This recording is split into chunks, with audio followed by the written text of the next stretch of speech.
എൻ്റെ പേര് സിസ്റ്റർ ആൻമരിയ എസ്.എച്ച്. തിരുഹൃദയ സന്യാസിനി സമൂഹത്തിലെ പാലാ പ്രോവിൻസിലെ ഒരംഗമാണ് ഞാൻ. ഇപ്പോൾ ഞാൻ മൂവാറ്റുപുഴ നിർമ്മല കോളേജ് ഓഫ് ഫാർമസിയിൽ അധ്യാപികയായി സേവനം ചെയ്യുന്നു. അതോടൊപ്പം തന്നെ വിവിധങ്ങളായ ശുശ്രൂഷകളിലും ധ്യാനത്തിലും സ്പിരിച്വൽ ഷെയറിങ്ങിലുമൊക്കെയായി എൻ്റെ സമർപ്പിത ജീവിതം ഞാൻ സന്തോഷത്തോടെ മുന്നോട്ട് കൊണ്ടുപോകുന്നു.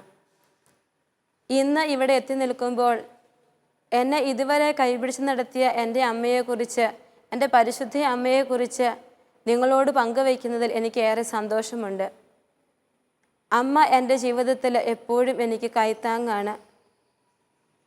എൻ്റെ അമ്മ എൻ്റെ ഇടതുകരം പിടിച്ചിരിക്കുന്നതായി ഓരോ സമയത്തും എനിക്ക് അനുഭവപ്പെടും. അതാണ് എൻ്റെ അമ്മ.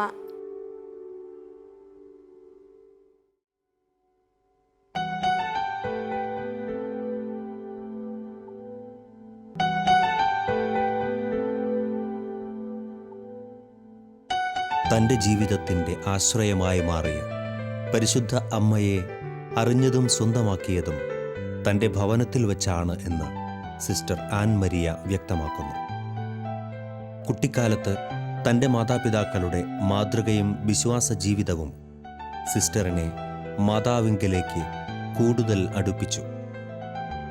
നന്മ നിറഞ്ഞ മറിയമേ എന്ന പ്രാർത്ഥനയിൽ ആശ്രയിച്ച് ജീവിച്ചപ്പോൾ തൻ്റെ കൊച്ചു കൊച്ചു ആഗ്രഹങ്ങൾ പരിശുദ്ധ അമ്മ സാധിച്ചു കൊടുത്ത അത്ഭുതകരമായ അനുഭവങ്ങൾ സിസ്റ്റർ ഇവിടെ പങ്കുവയ്ക്കുന്നു.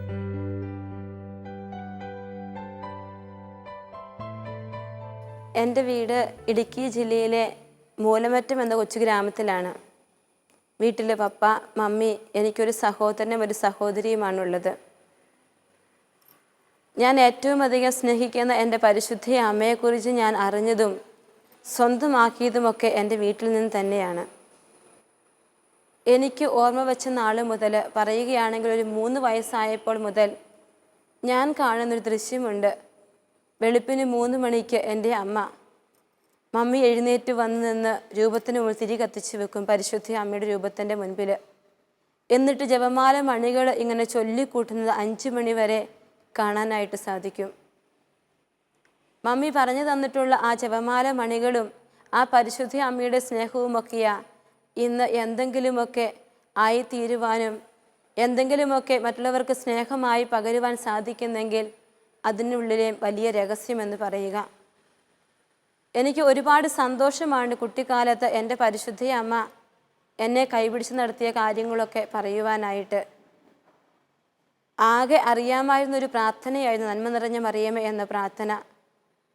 എന്തു കൊച്ചു കാര്യത്തിനും ക്ലാസ്സിലൊരു പരീക്ഷ ഇട്ടിട്ട് അതിന് മാർക്ക് കിട്ടിയില്ലെങ്കിൽ തോറ്റുപോകുമോ എന്ന് പേടിച്ചാൽ പോലും ഓടി വന്ന് പ്രാർത്ഥിക്കും നന്മ നിറഞ്ഞ മറിയമേ.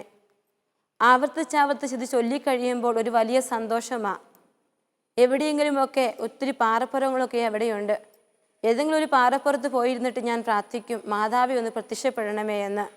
കാരണം കുഞ്ഞിലേ തന്നെ വായിച്ചു കേട്ടിട്ടുണ്ട്, ഫാത്തിമായിൽ ജസീന്തയ്ക്കും ലൂസിക്കും ഫ്രാൻസിസിനുമൊക്കെ അമ്മ പ്രത്യക്ഷപ്പെട്ടെന്ന്. കൊച്ചു മനസ്സിൽ അങ്ങനെ ഒരു ചിന്തയുള്ളത് കൊണ്ട് ഈ പാറപ്പുറത്ത് കയറിയിരിക്കുമ്പോൾ പ്രാർത്ഥിക്കും, എൻ്റെ അമ്മ ഇപ്പോൾ ഒന്ന് പ്രത്യക്ഷപ്പെടണമേ എന്ന്.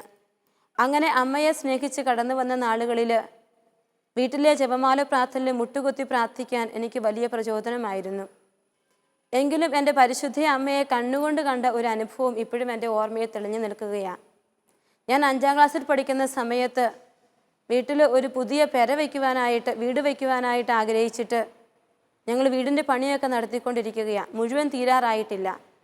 തൊട്ട് താഴെ ഒരു ഷെഡ് കെട്ടി ഞങ്ങൾ അവിടെ താമസിച്ചു കൊണ്ടിരിക്കുമ്പോൾ കർക്കിടക മാസമാണ്. വളരെ ഇടിയും മഴയും ഒക്കെ ആയിട്ട് കടന്നു പോകുന്ന കുറേ നാളുകൾ. ഞങ്ങളുടെ ആ വീട് എന്ന് പറയുക കുളമാവാണ്. ഏകദേശം ഉരുളുപൊട്ടുന്നയൊക്കെ സ്ഥലത്തിനോടടുത്താണ് വീട്. അപ്പോൾ ഒരു രാത്രിയിൽ വൈകുന്നേരം ഒരു 7:30 ആയിട്ടുണ്ടാകും. കോരിച്ചൊരിയുന്ന മഴ, ഇടിമിന്നലുകൾ ശക്തമായി വരുമ്പോൾ ഞാൻ നോക്കുമ്പോൾ കാണുകയാ ശക്തമായി ഇടിവെട്ടിയിട്ട് തൊട്ടടുത്ത് നിൽക്കുന്ന മരം പോലും കരിഞ്ഞു പോകുന്നതായിട്ട്. കൊച്ചു മനസ്സിൽ പേടി ആളിക്കത്തിയിട്ട് മമ്മിയെ കെട്ടിപ്പിടിച്ച് കരഞ്ഞുകൊണ്ടിരിക്കുമ്പോൾ എൻ്റെ മമ്മി പെട്ടെന്ന് എന്നോട് പറഞ്ഞു, മക്കളെ ജപമാല എടുത്ത് ചൊല്ലി നമുക്ക് പ്രാർത്ഥിക്കാമെന്ന്. ശക്തമായ മഴയും കാറ്റുമെല്ലാം ആഞ്ഞടിച്ചിട്ട് നിൽക്കുന്നിടത്തുകൂടി വെള്ളം ഒഴുകി ഒഴുകി പോവുകയാണ്. ആ കൊച്ചു സ്ഥലത്ത് നിന്ന് മുട്ടുകുത്തി നിന്ന് പ്രാർത്ഥിക്കുമ്പോൾ ജപമാല മണികൾ ചൊല്ലി തീർന്ന സമയത്ത് പരിശുദ്ധ അമ്മയെ എൻ്റെ കണ്ണുകൊണ്ട് കാണുവാനായിട്ട് എനിക്ക് സാധിച്ചു. അപ്പോൾ എൻ്റെ മമ്മി ഇങ്ങനെ പറയുകയാ, അമ്മ ഇവിടെ വന്നിട്ടുണ്ടല്ലോ, നമ്മൾ കാണുകയല്ലേ, നമുക്കിപ്പോൾ തന്നെ പുതിയ വീട്ടിലേക്ക് കയറി പോകാമെന്ന്. അവിടേക്ക് കയറി പോകാനായിട്ട് 2 മിനിറ്റുകൾ മാത്രമേ വേണ്ടിയുള്ളൂ. ആ 2 മിനിറ്റ് കൊണ്ട്, ആ സമയം കൊണ്ട് കോരിച്ചൊരിയുന്ന ഇടിയും മഴയുമൊക്കെ പരിശുദ്ധ അമ്മ നിർത്തിയതായിട്ടാണ് ഞാൻ കണ്ടത്. എന്നിട്ട് പെട്ടെന്ന് തന്നെ ഞങ്ങൾ വീട്ടിലേക്ക് കയറിപ്പോയി. വീട്ടിലേക്ക് കയറി ചെന്ന് ഫ്രണ്ട് റോഡ് അറയ്ക്കുന്ന സമയത്ത് വീണ്ടും ഒരു ശക്തമായ ഇടിമിന്നൽ ഉണ്ടാവുകയും ആ ഇടിമിന്നലിൽ തൊട്ടടുത്ത് നിൽക്കുന്ന തെങ്ങ് കരിഞ്ഞു പോകുന്നതും ഞാൻ കണ്ടു. അപ്പോൾ എനിക്ക് വലിയൊരു സത്യം ബോധ്യമായി. എൻ്റെ ജീവൻ രക്ഷിക്കാൻ എൻ്റെ പരിശുദ്ധ അമ്മ ജപമാല മണി അർപ്പിച്ചപ്പോൾ ഇറങ്ങി വന്നതും കൂടിപ്പിടിച്ച് കൊണ്ടുപോയി സുരക്ഷിതമായ സ്ഥലത്ത് എത്തിക്കുന്നതുമായൊരു അനുഭവം എനിക്കുണ്ട്. അന്ന് മുതലാണ് എൻ്റെ അമ്മയെ കൂടുതലായി ഞാൻ സ്നേഹിക്കാൻ തുടങ്ങിയത്. എൻ്റെ ജീവിതത്തിൻ്റെ എല്ലാ വഴികളിലും ഈ അമ്മ കൂടെയുണ്ട്.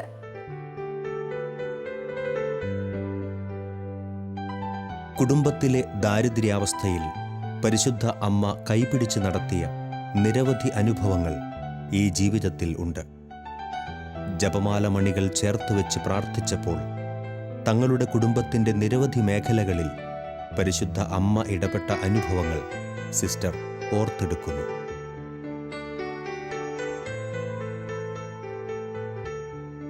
എൻ്റെ ഭവനത്തിൽ പരിശുദ്ധ അമ്മ ചെയ്ത വലിയ അനുഗ്രഹത്തെക്കുറിച്ച് ഞാൻ ഓർക്കുകയാണ്.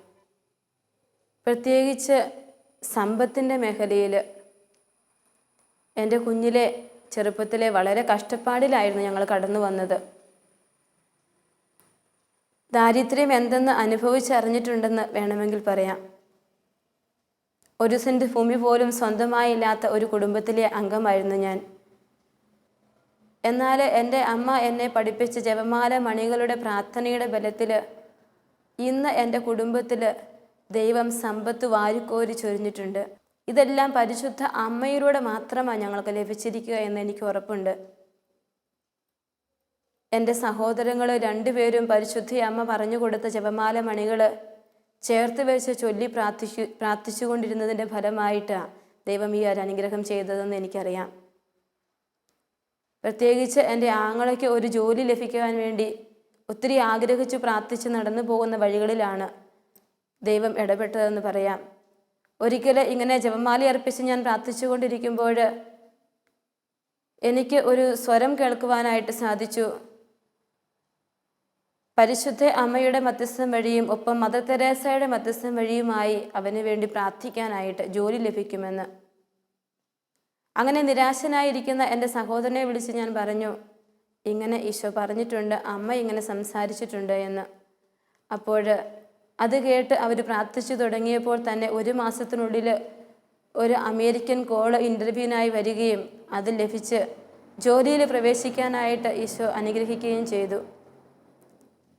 എൻ്റെ പ്രിയപ്പെട്ടവരെ, എനിക്ക് എൻ്റെ പരിശുദ്ധ അമ്മ കുടുംബത്തിന് നൽകിയ സമ്പത്തിലൂടെ പരിശുദ്ധ അമ്മയുടെ സ്നേഹം മറക്കാനാവില്ല. ജപമാല ഒരു കുടുംബത്തിൽ എത്ര വലുതാണ് അല്ലെ. പരിശുദ്ധ അമ്മയുടെ ജപമാലയുടെ കുടുംബ പ്രാർത്ഥന ജപമാല ചേർത്ത് വെച്ച് നാം ചൊല്ലി പ്രാർത്ഥിക്കുമ്പോൾ അമ്മ എന്തുമാത്രം അനുഗ്രഹിക്കും. ഒന്നുമില്ലാത്തവന് കൈ നിറയെ അനുഗ്രഹങ്ങൾ കൊടുക്കുന്ന ഒരു പരിശുദ്ധ അമ്മയാണ് എൻ്റെ ഭവനത്തിൽ അമ്മ ചെയ്തു തന്നിരിക്കുന്ന അനുഗ്രഹങ്ങൾ. കാരണം പ്രത്യേകിച്ച് എൻ്റെ മമ്മിയുടെ സോറിയാസിസ് രോഗം, അതെനിക്ക് മറക്കാനാവില്ല. മമ്മി പറഞ്ഞിട്ടുണ്ട്, ദേഹം മുഴുവൻ പൊട്ടിയൊലിച്ചിട്ട് ഒരു ബസ്സിൽ കയറാൻ പോലും പറ്റില്ല. ബസ്സിൽ കയറാൻ വേണ്ടി ചെന്നപ്പോൾ ബസ്സുകാർ ഈ രോഗത്തിൻ്റെ അവസ്ഥ കണ്ടിട്ട് മമ്മിയെ ബസ്സിൽ നിന്ന് ഇറക്കി വിട്ടു എന്ന് ഒരിക്കൽ ഞാൻ സന്യാസത്തിലായിരിക്കുമ്പോൾ എന്നെ വിളിച്ചു പറഞ്ഞു. അന്ന് എൻ്റെ മമ്മിക്ക് വേണ്ടി കണ്ണുനീരോടെ ഞാൻ പ്രാർത്ഥിച്ചപ്പോൾ ജപമാല അർപ്പിച്ച് ഞാൻ പ്രാർത്ഥിച്ചു. എനിക്കറിയാവുന്ന ഏറ്റവും വലിയ പ്രാർത്ഥനയാണ് ജപമാല പ്രാർത്ഥന. ആ ജപമാല ചൊല്ലി പ്രാർത്ഥിച്ചതിൻ്റെ ഫലമായിട്ട് എന്ന് തന്നെയാണ് ഞാൻ വിശ്വസിക്കുക. എൻ്റെ മമ്മിയെ പരിശുദ്ധ അമ്മയിലൂടെ ഈശോ പരിപൂർണമായിട്ട് സൗഖ്യപ്പെടുത്തി വലിയൊരു അനുഗ്രഹം കൊടുത്തു. ആരോഗ്യവും എല്ലാം കൊടുത്ത് അനുഗ്രഹിച്ചിട്ടുണ്ടെങ്കിൽ ഇന്ന് ദൈവം തന്ന സമ്പത്ത് അനുഭവിക്കാനായിട്ട് എൻ്റെ മമ്മീനെ ഇടയാക്കിയിട്ടുണ്ടെങ്കിൽ അത് പരിശുദ്ധ അമ്മയിലൂടെയുള്ള പ്രാർത്ഥന വഴിയായിട്ടാണെന്ന് എനിക്ക് ഉറപ്പുണ്ട്.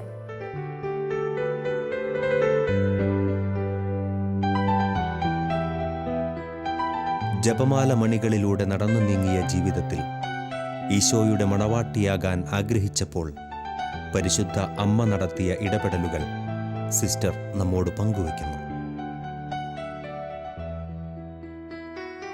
എൻ്റെ സന്യാസ ജീവിതത്തിൻ്റെ ആരംഭം ഈശോയുടെ മണവാട്ടിയാകാനായിട്ട് ഞാൻ ആഗ്രഹിച്ചതും ഇഷ്ടപ്പെട്ടതും അതിൻ്റെ പിന്നിൽ എൻ്റെ പരിശുദ്ധ അമ്മ പ്രവർത്തിച്ചതുമൊക്കെ ഞാനിപ്പോൾ ഓർക്കുന്നു. 10ാം ക്ലാസ്സിൽ പഠിക്കുന്ന സമയത്ത് പെട്ടെന്ന് എനിക്കൊരു ചിക്കൻ പോക്സ് വരികയാണ്. എൻ്റെ വീട് റോഡിനടുത്തായതുകൊണ്ട് എപ്പോഴും ആളുകൾ വരുന്നതും പോകുന്നതുമൊക്കെ ആയതുകൊണ്ട് വീട്ടിലെ പപ്പായും അമ്മയും പറമ്പിലേക്ക് പണിയാൻ പോകുമ്പോൾ വാതിൽ പുറത്തുനിന്ന് കുറ്റിയിട്ടിട്ട് അവർ പോകും. എൻ്റെ സഹോദരങ്ങൾ സ്കൂളിൽ പോകും. അങ്ങനെ ഞാൻ തനിച്ചായ ഒരു 2 ആഴ്ചക്കാലമുണ്ട്. മറ്റൊന്നും ചെയ്യാനില്ല, ആരും സംസാരിക്കാനില്ല, ആരോടും ഒന്നും പറയാനുമില്ല. അപ്പോൾ ജപമാല പ്രാർത്ഥന ചൊല്ലുവാനായിട്ട് തുടങ്ങി. ഞാൻ ഉറക്കിയും സ്വരം താഴ്ത്തിയും മനസ്സിലുമൊക്കെ ജപമാലകൾ ഒരുപാട് ചൊല്ലിക്കൂട്ടി. അങ്ങനെ ഞാൻ തനിച്ചായ ഈ സമയത്ത് എനിക്ക് വലിയൊരു പ്രചോദനം എൻ്റെ മനസ്സിലേക്ക് വരികയാണ്. ഈശോയുടെ ഒരു മണവാട്ടിയായി ജീവിക്കണം ഇനിയുള്ള കാലം എന്നൊരു ചിന്ത. കൂടുതൽ പ്രാർത്ഥിക്കണം, കൂടുതൽ ജപമാല അർപ്പിക്കണം എന്നൊരു ചിന്തയോടെ ഞാൻ ഈ 2 ആഴ്ചക്കാലം കടത്തിവിട്ടു. അതിനുശേഷം ഞാൻ എൻ്റെ കുടുംബ പ്രാർത്ഥനയിൽ ചൊല്ലിയ ജപമാലകൾക്ക് വലിയ സ്നേഹത്തിൻ്റെ ഒരു കയ്യൊപ്പുണ്ടായിരുന്നു എന്ന് എനിക്ക് തോന്നുകയാണ്. പരിശുദ്ധ അമ്മയെ സ്നേഹിച്ചുകൊണ്ട് ഞാൻ ജപമാല ചൊല്ലിത്തുടങ്ങി. എത്രയെണ്ണം ചൊല്ലിയെന്ന് ഒന്നും എനിക്കറിയില്ല. പക്ഷേ ആ അമ്മയാണ് ഇന്ന് ഈശോയുടെ മണവാട്ടിയാകാൻ എന്നെ കൂട്ടിക്കൊണ്ടുവന്നത്. അന്ന് എനിക്ക് കിട്ടിയ വലിയൊരു പ്രചോദനം, ആരുമില്ലാത്തപ്പോഴും നിനക്ക് കൂട്ടായിട്ട് ഞാനുണ്ടെന്ന് പറയുന്ന എൻ്റെ അമ്മയുടെ ഒരു സ്നേഹം, അതൊക്കെ ഞാൻ ആ 2 ആഴ്ച കൊണ്ട് അനുഭവിച്ചറിഞ്ഞു. അങ്ങനെയാണ് ഞാൻ സന്യാസത്തിലേക്ക് വരാനൊരു തീരുമാനമെടുക്കുക. ഇപ്പോഴും ഞാൻ ഓർക്കുന്നുണ്ട്, SSLC പരീക്ഷ തുടങ്ങി 1ാം ദിവസം രാവിലെ മുട്ടിന്മേൽ നിന്ന് നിലത്തൊരു ചാക്കൊക്കെ വിരിച്ച് മുട്ടിന്മേൽ നിന്ന് കൈ വിരിച്ച് പിടിച്ച് എത്രയെന്തല മാതാവെ ചൊല്ലി പോകുന്ന സ്കൂളിലേക്ക് യാത്രയാകുന്ന 1ാം ദിവസം ഹോൾ ടിക്കറ്റൊക്കെ എടുത്തു വെക്കണമെന്ന് മമ്മി ചെവിയിൽ ഓർപ്പിച്ചു തന്നിട്ടാണ് പോയത്. പക്ഷേ എന്തോ അത് മറന്നുപോയി എടുത്തുകൊണ്ട് പോകാൻ. ബസ്സിൽ കയറിയിട്ട് പെട്ടെന്ന് കൂട്ടുകാരുമായി സംസാരിച്ചു കൊണ്ടിരിക്കുമ്പോഴാണ് ഹോൾ ടിക്കറ്റ് എടുത്തില്ലല്ലോ എന്നൊരു ഓർമ്മ മനസ്സിലേക്ക് വരിക. ബസ്സിൽ നിന്നുകൊണ്ട് കുറേ നേരം വാവിട്ട് കരഞ്ഞു. ചെറുപ്രായമല്ലേ, കൂടെയുള്ളവരൊക്കെ പറഞ്ഞു കരയണ്ട. പക്ഷെ ഭയം എന്നെ കീഴ്പ്പെടുത്തിയിരുന്നു. അപ്പോൾ ഒരു സിസ്റ്റർ ആ വണ്ടിയിലുണ്ടായിരുന്നു. ആ സിസ്റ്റർ എന്നോട് പറഞ്ഞു, കുഞ്ഞെ, ഭയപ്പെടേണ്ട കാര്യമൊന്നുമില്ല, സ്കൂളിൽ ചെല്ലുമ്പോൾ അതിനൊരു തീരുമാനമുണ്ടാകുമെന്ന്. അപ്പോൾ സിസ്റ്ററിൻ്റെ വാക്കിനേക്കാളേറെ എൻ്റെ മനസ്സിലേക്ക് വന്നു, അപേക്ഷിച്ചാലും ഉപേക്ഷിക്കാത്ത എൻ്റെ എത്രയും നല്ല മാതാവേ എന്ന പ്രാർത്ഥന. ആ 10 മിനിറ്റ് ബസ്സിൽ നിന്നുകൊണ്ട് കണ്ണുനീരൊഴുകുന്നുണ്ടെങ്കിലും എൻ്റെ മനസ്സിൽ ഞാൻ എത്രയും നല്ല മാതാവെ ചൊല്ലി പ്രാർത്ഥിച്ചു കൊണ്ടിരുന്നു. 1ാം ദിവസമല്ലേ, ഹോൾ ടിക്കറ്റ് എടുത്തില്ലല്ലോ, എന്ത് സംഭവിക്കും എന്നൊരു ചിന്ത.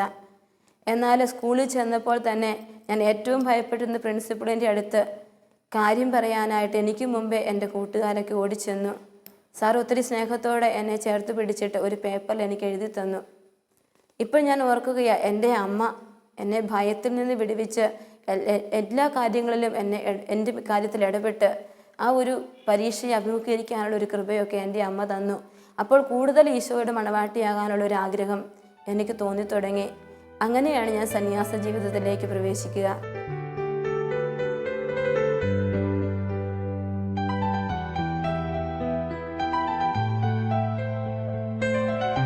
സന്യാസ ജീവിതത്തിലേക്ക് കടന്നു വന്നപ്പോൾ പരിശുദ്ധ അമ്മയിലാണ് സിസ്റ്റർ ഏറെ ആശ്രയം കണ്ടെത്തിയത്. ജീവിതത്തിലുടനീളം പരിശുദ്ധ അമ്മ കൂടെ നിൽക്കുന്ന അനുഭവം സിസ്റ്ററിന് ഉണ്ടായിട്ടുണ്ട്. ദൈവവിളിയിലെ പ്രതിസന്ധികളിലൂടെ കടന്നു പോകുമ്പോൾ പരിശുദ്ധ അമ്മ സഹായിച്ച അനുഭവങ്ങൾ സിസ്റ്റർ പങ്കുവയ്ക്കുന്നു. 1998 ഞാൻ തിരുഹൃദയ സന്യാസിനി സമൂഹത്തിലേക്ക് കടന്നു വരിക. എൻ്റെ ഈശോയെ സ്നേഹിക്കാനുള്ള വലിയൊരു ആഗ്രഹമായിരുന്നു എൻ്റെ മനസ്സ് നിറയെ. അങ്ങനെ തിരുഹൃദയ സന്യാസിനി സമൂഹത്തിലേക്ക് വന്ന് ഞങ്ങൾ ഇരട്ടകളായതുകൊണ്ട് എൻ്റെ ഇരട്ട സഹോദരി കൂടി എൻ്റെ ഒപ്പം സന്യാസത്തിലേക്ക് വന്നിരുന്നു. സന്യാസ ജീവിതത്തിൽ അവൾക്ക് 1% പോലും താല്പര്യമുണ്ടായിരുന്നില്ല. എന്നാലും എന്നെ പിരിയാനുള്ള വിഷമം കാരണമാണ് അവൾ സന്യാസത്തിലേക്ക് കടന്നു വരിക. 1 വർഷത്തിന് ശേഷം അവൾ തിരിച്ചുപോയി. അപ്പോഴും എനിക്ക് പ്രാർത്ഥിക്കാനും ആശ്രയിക്കാനും എൻ്റെ അമ്മ മാത്രമേ ഉണ്ടായിരുന്നുള്ളൂ. ആ കാലഘട്ടങ്ങളിലാണ് എനിക്ക് കൂടുതൽ അനുഗ്രഹമായിട്ട് എപ്പോൾ ജപമാല ചൊല്ലിയാലും എൻ്റെ അമ്മ എൻ്റെ ഇടതുവശത്ത് വന്ന് നിൽക്കുന്ന ഒരു അനുഭവം എനിക്ക് ഒത്തിരി ഉണ്ടായിട്ടുണ്ട്. സിസ്റ്റേഴ്സൊക്കെ പറയുമായിരുന്നു, ആ കൊച്ചിൻ്റെ പ്രാർത്ഥന കണ്ണടച്ചാൽ മറ്റൊന്നും അറിയില്ല എന്ന്. ഞാൻ കണ്ണടച്ച് പ്രാർത്ഥിക്കുമ്പോൾ അറിയാത്തതിന് ഒറ്റയൊരു കാരണമേ ഉള്ളൂ, എൻ്റെ മാതാവ് എൻ്റെ അടുത്ത് വന്ന് നിൽക്കുന്ന ഒരു പ്രത്യേക അനുഭവം എനിക്ക് ആ ഒരു കാലഘട്ടത്തിലുണ്ടായിരുന്നു. അങ്ങനെ ഞാൻ സന്യാസത്തിലേക്ക് പ്രവേശിച്ച് 1 വർഷം കഴിഞ്ഞപ്പോൾ എൻ്റെ സഹോദരി സന്യാസ ജീവിതം വേണ്ട എന്ന് വെച്ച് തിരിച്ചു പോയപ്പോൾ ഞാൻ ഒരുപാട് സങ്കടപ്പെട്ടു, കരഞ്ഞു. കാരണം ഒരു രാത്രി പോലും പിരിഞ്ഞു കിടന്നിട്ടില്ല, ഒരു രാത്രി പോലും പിരിഞ്ഞു നിന്നിട്ടില്ല. ആ ഒരു സങ്കടം, അവളെ പിരിയാനുള്ളൊരു വിഷമം എൻ്റെ മനസ്സിലുണ്ടായിരുന്നു. അപ്പോൾ ഒരു അമ്മയുടെ മാതൃസ്നേഹത്തോടെ എൻ്റെ മാതാവ് എന്നെ സഹായിച്ചു. കാരണം എന്നും നിത്യസഹായ മാതാവിൻ്റെ ഒരു നൊവേന ചൊല്ലുക എൻ്റെ പതിവായിരുന്നു. ആ നൊവേനയാണ് എനിക്ക് ശക്തി പകർന്നത്. അങ്ങനെ സന്യാസ ജീവിതത്തിൻ്റെ 1ഉം 2ഉം പരിശീലന കാലഘട്ടങ്ങൾ കടന്ന് 3-ാം വർഷം നോവിഷ്യേറ്റിലേക്ക് പ്രവേശിക്കുന്ന ഒരു കാലഘട്ടം 2000-ൽ. ആ സമയത്തും ഞാൻ ഏറ്റവും അധികം പ്രാർത്ഥിച്ചിരുന്ന ജപമാലയാണ്. കാരണം പരിശീലന കാലഘട്ടത്തിലൂടെ വിവിധങ്ങളായ സാഹചര്യങ്ങളിലൂടെ കടന്നു പോകുമ്പോൾ എപ്പോഴും താങ്ങായി നിൽക്കാൻ അമ്മ മാത്രമേ ഉള്ളൂ എന്ന് ഞാൻ ഇപ്പം തിരിച്ചറിഞ്ഞിട്ടുണ്ട്. അങ്ങനെ സന്യാസ ജീവിതത്തിൽ നോവിഷ്യേറ്റിൽ പ്രവേശിച്ചപ്പോൾ 2000-ൽ ഞാൻ ഒരു ഗ്ലാസ് വെള്ളം കുടിക്കണമെങ്കിൽ പോലും എൻ്റെ ഈശോയോടും പരിശുദ്ധ അമ്മയോടും സംസാരിക്കുമായിരുന്നു. അങ്ങനെ ചോദിച്ച് അങ്ങനെ സന്യാസത്തിൽ വിശുദ്ധിയായി നോവിഷ്യേറ്റിൽ ജീവിക്കണമെന്നുള്ള ആഗ്രഹത്തോടെ ആ സന്യാസത്തിൽ പ്രവേശിച്ച് നോവിഷ്യേറ്റിലായിരിക്കുക. പക്ഷേ എന്നെ ദൈവിക സ്നേഹം കൊണ്ട് നിറയ്ക്കാൻ, എൻ്റെ കൂടുതൽ അനുഭവത്തിലേക്ക് നയിക്കാനാവും 27 ദിവസം കഴിഞ്ഞപ്പോൾ തന്നെ എൻ്റെ ശരീരം മുഴുവനൊരു നീര് വന്ന് രോഗിയായി ഞാൻ കടന്നുപോയി. അങ്ങനെ 1 വർഷം ഇങ്ങനെ കട്ടിലിലും ആശുപത്രിയിലുമായി മാറി മാറി കിടക്കുമ്പോൾ സമൂഹത്തിൻ്റെ പ്രാർത്ഥനകളിലൊന്നും പങ്കുചേരാൻ പറ്റാതെ ഞാൻ കടന്നു പോകുമ്പോൾ ഒറ്റ ഒരു പ്രാർത്ഥനയേ എനിക്കുള്ളൂ, നന്മ നിറഞ്ഞ മറിയം, അല്ലെങ്കിൽ എത്രയും ദൃഢമാതാവേ. ഈ പ്രാർത്ഥനയിലൂടെ ഞാൻ എൻ്റെ ജീവിതത്തിൻ്റെ ഓരോ ദിവസങ്ങളും തീർക്കുമ്പോൾ അധികാരികൾക്കൊരു ചിന്ത, ഇങ്ങനെ കിടന്ന കിടപ്പിൽ ഒരു കുട്ടീനെ സിസ്റ്ററാക്കാനായിട്ട് പറ്റില്ലല്ലോ, അതുകൊണ്ട് എന്താ ചെയ്യുക എന്നൊരു തീരുമാനം അവർക്ക് എടുക്കണം. ഈ സാഹചര്യത്തിൽ അവരെന്നോട് പറഞ്ഞു, ഇന്ന് ഒരു ദിവസം തരാം, ഇരുന്ന് പ്രാർത്ഥിച്ചു കൊള്ളുക, ഞങ്ങളൊരു തീരുമാനമെടുക്കാൻ ഇന്ന് വൈകുന്നേരം ഒരു മീറ്റിംഗ് ഉണ്ട്, അതിനുശേഷം പറയാമെന്ന്. ജീവിക്കുന്നെങ്കിൽ ഈശോയുടെ കൂടെ വിശുദ്ധിയായി ജീവിക്കണമെന്ന് ആഗ്രഹിച്ച് എന്നെ സംബന്ധിച്ച് തിരിച്ച് വീട്ടിലേക്ക് പോവുക എന്ന് പറയുന്നത് ഒരിക്കലും ഉൾക്കൊള്ളാനാവാത്ത ഒരു സാഹചര്യമായിരുന്നു. അന്ന് രാവിലെ ചാപ്പലിൽ കയറി ആ കുരിശിത രൂപത്തിൻ്റെ മുമ്പിൽ പോയിരുന്ന് ജപമാല കയ്യിലെടുത്ത് ഞാൻ പ്രാർത്ഥിച്ചു തുടങ്ങി. 1 മണിയായി 2 മണിയായിട്ടും സമയം പോയതുപോലും അറിയാതെ കണ്ണുനീരോടെ പ്രാർത്ഥിച്ച ഒരു ദിവസമുണ്ട് എൻ്റെ ജീവിതത്തിൽ. ഏപ്രിൽ 30-ാം തീയതി 2000. അന്ന് പ്രാർത്ഥിച്ചുകൊണ്ടിരിക്കുമ്പോൾ ഞാനൊരു സ്വരം ശ്രവിക്കുന്നു, എടുത്തു വായിക്കണമെന്ന്. ഞാൻ എടുത്തു വായിച്ചു യോഹന്നാൻ്റെ സുവിശേഷം 9-ാമത്തെ അധ്യായം 1 മുതലുള്ള വചനങ്ങളിൽ. യേശുവിൻ്റെ ശിഷ്യന്മാർ യേശുവിൻ്റെ അടുത്ത് വന്നിട്ട് ചോദിച്ചു, ഗുരു, ഇവൻ അന്ധനായി ജനിച്ചത് ആരുടെ പാപനിമിത്തമാണ്? ഇവൻ്റെയോ ഇവൻ്റെ മാതാപിതാക്കന്മാരുടെ പാപനിമിത്തമോ എന്ന്. അപ്പോൾ ഈശോ ഒരു മറുപടി പറയുന്നുണ്ട്, ഇവൻ അന്ധനായി ജനിച്ചത് ഇവൻ്റെയോ ഇവൻ്റെ മാതാപിതാക്കന്മാരുടെ പാപനിമിത്തമല്ല, പ്രത്യുത ദൈവത്തിൻ്റെ പ്രവൃത്തികൾ ഇവന് പ്രകടമാകാൻ വേണ്ടിയാണെന്ന്. ആ ഒരു വലിയ വചനം എൻ്റെ ജീവിതത്തിലേക്ക് കടന്നു വന്നപ്പോൾ പിന്നെ ജപമാല മണികൾ ചൊല്ലുന്നതിൽ ഞാൻ കൂടുതൽ ആക്കം കൂട്ടി. അങ്ങനെ 4 മണിയായപ്പോൾ ചാപ്പലിൽ നിന്ന് ഇറങ്ങിയപ്പോൾ എൻ്റെ സുപ്പീരിയർ സിസ്റ്റർ വന്നിട്ടുണ്ട്. സിസ്റ്റർ എന്നെ നോക്കി ഒന്ന് ചിരിച്ചു. നാളെ തിരിച്ച് വീട്ടിലേക്ക് പോവുക എന്ന് പറയുന്നൊരു തീരുമാനമായിരിക്കും അവരെടുത്തിട്ടുള്ളത് എന്നൊരു ചിന്ത എൻ്റെ മനസ്സിലുണ്ട്.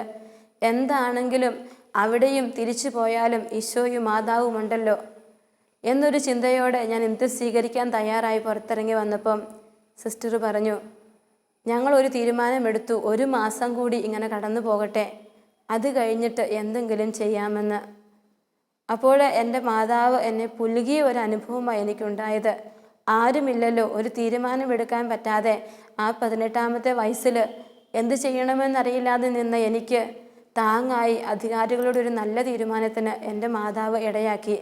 എൻ്റെ ഈശോയുടെ അടുക്കലേക്ക് എന്നെ ആദ്യം മുതൽ കൈപിടിക്കുന്ന അമ്മ ഒരു പടി കൂടി എന്നെ ഈശോയുടെ അടുക്കലേക്ക് ചേർത്ത് വെച്ചെന്നാണ് എനിക്ക് തോന്നുന്നത് ഈ ഒരു അനുഭവത്തിൽ നിന്ന്. അങ്ങനെ സന്യാസ ജീവിതം ഞാൻ തുടർന്നു. അങ്ങനെ 2002 മെയ് 13 ഞാൻ സന്യാസ വസ്ത്രമൊക്കെ സ്വീകരിച്ച ഒരു സിസ്റ്ററായി.